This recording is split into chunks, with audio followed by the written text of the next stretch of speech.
Co-chairs Noriega and Costello, members of council, good morning. I am pleased to be here today to brief you on the recommendations to the mayor related to the Southwest Airlines intent to initiate international service from the William P. Hobby Airport and to answer your questions. Before I begin my presentation, I would like to apologize to each and every one of you if you in any way felt slighted or offended by the way the information on this very important issue has come to you. I want you to understand that that was certainly not the plan. Events overtook the process and changed the order of release. I had every expectation to complete the recommendation, then share it with all the airlines at both Intercontinental and Hobby, include their comments, and then present it to the mayor for consideration. Each of you would have then been briefed before the report would have been released. But the information began to leak out well before there was even a working draft. Speculation and misinformation began to flow faster and faster each and every passing day. And I concluded that it was in the best interest of transparency of process and public dialogue that the report be completed as soon as possible and made public. Now, I cannot stress enough the point that my report is a recommendation. As the mayor has said numerous times now, she and you, as a body, will make the decision whether to confirm the recommendation or not, allowing ample time for all voices to contribute to the pool of meaning on this very important decision so that a judgment can be made in the best interest of the city and of the region. One final point is that some have asked whether the study was independent. I want you to know further that neither airline had any input into the selection of the consultants for this study, and neither airline was aware that the study was underway until the consultants had started to work on the draft report, at which time information began to leak. Now, next slide. Turning my attention to the presentation, I would like to start out by introducing the authors of the two studies mentioned in the report.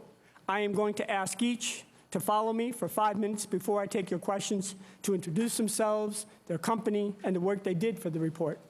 First, and where are they? Mr. Howard Mann, would you please stand? Is Vice President of Intervistas. Mr. Mann is a specialist in air service development. Prior to joining Intervistas, he served with the Airports Council International, North America, where he worked extensively on bilateral air service policy, passenger facilitation, and domestic air service. We also have this morning Mr. Richard Golaszewski, Executive Vice President of GRA Incorporated. Mr. Golaszewski is an expert in the areas of economics, aviation economics, safety, and public policy. Now, GRA Incorporated actually produced the economic impact study that some of you have read and are familiar with from last year. GRA did that in cooperation with Professor Stephen Craig, Economics Department of the University of Houston. Turning to the timeline that you see in your presentation, until 1969, the William P. Hobby Airport, known then as just Houston Intercontinental Airport, was the only commercial airport serving the Houston metropolitan region, providing both domestic and international service. In 1969, with the opening of what is today the George Bush Intercontinental Airport, Houston International Airport was closed to all commercial air service traffic. It was shut down. Yet, just 2 short years later, after having made what must have been at the time a very sizable investment in Bush Intercontinental, the city chose Southwest to reopen Hobby for domestic service. 2 years. In the intervening years, the citizens of Houston have enjoyed a broad range of air service with an equally broad range of value and prices, and everyone has benefited. Before Terminal D was built in 1990, all international service at Intercontinental operated out of Terminal B. Upon completion of Terminal D, some of you may recall, the federal inspection facilities, or what we refer to as FIS, were available in the interstitial levels between the departures and ticketing levels in Terminal D. Then in 2003, Terminal E opened as a united exclusive terminal. followed in 2005 by the opening of the federal inspection facility between Terminals D and E. In the same time frame, the Houston Airport Master Plan for the 3 airports was published. The plan anticipated international operations one day returning to Hobby Airport. It shows international passenger forecasts beginning in 2007 and projected through the year 2022, and locates where on the airfield a federal inspection facility could be built to process those passengers. In 2010, Continental Airlines merged with United, followed the next year by the merger of Southwest and AirTran Airways. And this brings us current in time to the point where Southwest Airlines has notified the Houston airport system of its intent to initiate scheduled international air service at the William B. Hobby Airport. A number of federal approvals will be required for Southwest to provide this service. First and most important, the Department of Transportation would have to grant route authorization in a number of the routes that would be proposed. Second, Customs and Border Protection would have to grant international landing rights for Southwest at Hobby, since Hobby, like Intercontinental, is a landing rights airport. And third, the city would have to provide the federal inspection services at Hobby. And of course, before that facility could open, Customs and Border Protection would have to provide adequate staffing. As we peer into the next 5 years, as you see on the timeline, we are reminded that under its council-approved agreement with the city, United has the option to build its own exclusive federal inspection facility in Terminal B. If United were to proceed, we would revisit this issue of additional Customs and Border Protection staffing at that time. Next slide. Now, over the last 3 years, Intervistas has produced route and network analyses to assist the Houston airport system in its effort to attract airlines to provide air service to the citizens of Houston. To the analyses that you see on the screen, you may add 14 more routes to such places as South Africa, Beijing, Cuba, Taipei, Osaka, and Shanghai. Next slide. As we narrow our focus in the time period to over the last year, in about May of 2011, I received a call from Southwest advising that the airline was seriously interested in considering international operations from Hobby and asking if Houston airports could put together some interim or temporary FIS, Federal Inspection Services Facility concepts, and come to Dallas for a discussion. We did so and presented the sketches to Southwest. During the balance of that year, we considered whether we should ask Southwest to relocate its operations to Bush Intercontinental or conduct split operations, that is, maintain its current domestic operations at Hobby and required to fly international service or provide international service out of Intercontinental Airport. Neither concept is feasible, and let me tell you why. At Bush Intercontinental, there are insufficient gates to accommodate a complete relocation of Southwest, absent the construction of a new terminal. Nor are split operations by Southwest a reasonable solution. This would force passengers connecting between Southwest split international and domestic services to travel between Bush Intercontinental and Hobby. Passengers doing so would be highly inconvenienced. Others simply would choose not to do so, and Southwest would be placed at a severe competitive disadvantage. So imagine for the split operation that an aircraft is landing at Hobby, and there are any number of passengers on that Hobby flight that are making an international connection. How do they get to Intercontinental? Do they take a cab? Do they take a bus, maybe a high-speed rail? Or likewise, imagine an aircraft now landing, coming in international, and landing at Bush Intercontinental. How do those passengers that are making connecting flights on domestic through the United States get to Hobby Airport? Again, by what means? These become logistic difficulties that, to this point, no one has, neither airline or any consultant that I know of has been able to advise me could be resolved. Now, we did not hear back from Southwest until December of 2011. timeframe when I received a call from Southwest that the airline was intent on flying international from Hobby. The airline requested we put together concepts for a permanent facility, advising it would not be interested in temporary facilities, given that it would not be ready to fly these markets until sometime in the 2015 timeframe. Next slide.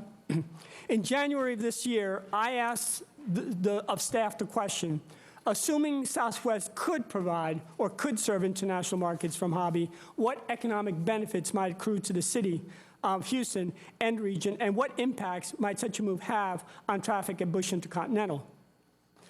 To these questions, to answer these two questions, two studies were commissioned that worked jointly and in presentation were combined to provide some sense of the expected impacts.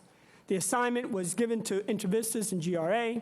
Intervistas has provided the Houston Airport System, as I've said before, route analysis and air service development support with these types of analysis and reports for at least 23 studies over the last 2 to 3 years. As examples of Intervistas has produced air service reports for Air China, Beijing to Houston, All Nippon Airways, Tokyo to Houston, Vietnam Airlines, Ho Chi Minh City to Houston by way of Seoul, TAM Brazil, Rio de Janeiro, Sao Paulo to Houston, Volaris, Houston to Mexico City, Turkish Airlines, Istanbul to Houston, and many, many others. GRA produced the economic impact statement for the Houston Airport System last year and also assisted the department in the preparation and filing of the Houston Airport System competition plan back in 2000, and again in the update of that filed plan in 2004, all as required by the Federal Aviation Administration and the Wendell H. Ford Aviation Investment and Reform Act for the 21st century, commonly known as Air 21, Public Law 106-181, dated April 5th of 2000. On March 7th, I asked for a peer review to be convened of additional experts in the field of aviation to assist Houston airports in working through some of the issues and acting as a sounding board for the discussions concerning the request made by Southwest and the myriad set of questions and data that would flow from that request, and I know that you, the public, the administration, many would have. As I have said in my introduction, I had expected to complete the recommendation, then share it with all airlines both at Intercontinental and Hobby, include their comments, and then present it for the mayor's consideration, but events took a turn that led us to this point. Next slide.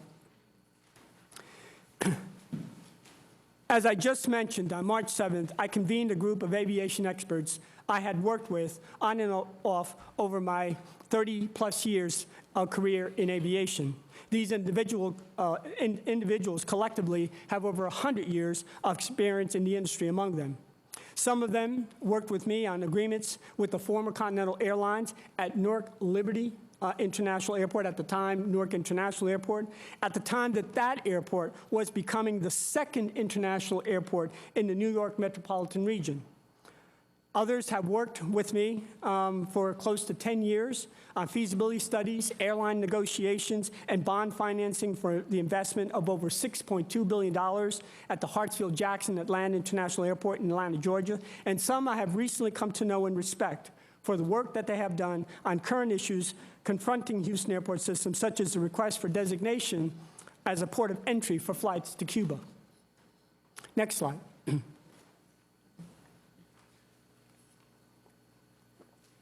In 2011, Bush Intercontinental processed 8.6 million international passengers. 65% of those passengers traveled to Latin America, to, from, and through Houston. That's 5.6 million of those passengers. More than half of those 5.6 million passengers, 53%, to Latin America, travel was to Mexico, with Mexico City the largest Houston international destination of any region in the world. In 2010, there were 1.6 million passengers from Mexico to the United States, 1.6 million. Houston, as the port of entry, accounted for 64% of all of those passengers. The next port of entry in the United States is Dallas, at just 24%. By comparison, only 1.5 million passengers traveled to Europe, to and from and through Houston. Canada accounted for about 822,000 passengers, the Middle East, 402,000, Asia, 262,000, and Africa, 41,000. Next slide. Now, there are 5 major carriers competing for the 1.5 million European passengers, with each having multi-digit percentage of market, except for Air France. The Middle East is divided up between Emirates and Qatar Airways. Houston has a single flight to Asia, that is Tokyo, and a single flight to Africa, that's Lagos, Nigeria. For Latin America, United accounts for 95% of the market, and with its alliance partners accounts for 97% of that market. For the period ending the third quarter, 2011, there were less than 100,000 passengers connecting through Houston on United and its Star Alliance partners to Latin America from Europe. And let's understand what that means. It doesn't just mean Europe, it means the hubs in Europe that then draw passengers from around the world, that process those passengers through the major hubs at Europe, that then flow those passengers to the United States Intercontinental. Only 100,000 of the 40 million passengers that we process each year at Intercontinental. For the same period, United carried the bulk of its passengers to Latin America. 2.3 million of those passengers were from the United States. 661,000 were local, right here in Houston, and 1.6 million of those passengers were transfer passengers from other cities in the U.S. It is this very same segment, not European markets or world markets, that United and Southwest would compete to serve if Hobby were allowed to offer international service. Next slide. Now, in trying to wrap our brains around this problem, I thought that it would be easier if we could look at it in 4 parts. Each part led by a question or series of questions to which there are provided answers.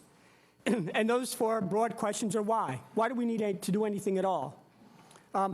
If we were to do something, how do we accommodate Southwest? What are the economic benefits to the city? And then finally, what about the concerns that we hear and the questions that have been raised about the negative consequences of this decision? Let's start with the first question, why? The answer to the first question of why does the city need to do anything at all is that first, the city operates a public airport system for the benefit of the citizens of the city and the region.